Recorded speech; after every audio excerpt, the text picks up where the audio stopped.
when we're looking at our post-Brexit immigration system, what we're seeing is a decline in inward migration from predominantly white EU member states, and we're seeing rising levels of inward migration from English-speaking Commonwealth countries such as India, Pakistan, and Nigeria. It really dispels the myth that we have a white nationalist government. That's for certain. I think that in terms of the discussion about what kinds of immigration we're seeing, we have to make the point that under the EU freedom of movement, predominantly white EU migrants were the beneficiaries of preferential treatment. And that was certainly a concern that was raised in Brexit voting areas such as Luton, Slough, Hillingdon, Osterley and Spring Grove, a ward in Hounslow, which voted 63.4% leave. It's a non-white majority ward.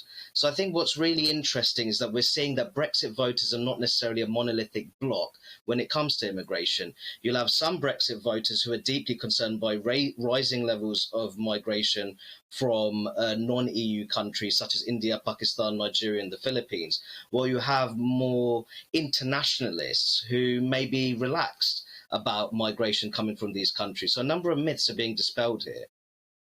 Al, we'll throw it over back to you. Look, hey, I thought we were supposed to be having some kind of Australian-style points-based system. We're cherry-picking the best, the cream of the crop from the international community and bringing them over here to fill certain areas of our society that need filling.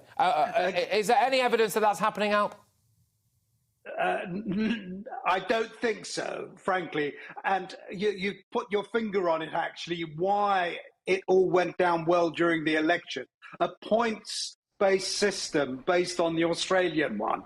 In fact, it was nothing of the sort, but that's neither here nor there.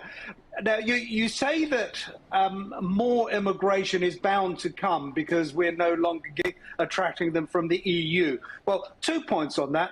Firstly, let's not forget that there were a lot more EU nationals here than we were given to believe. We were told there was about 3.7 million. When it came to the yes, we were as EU good at counting them as Diane Abbott is we actually had 6 million.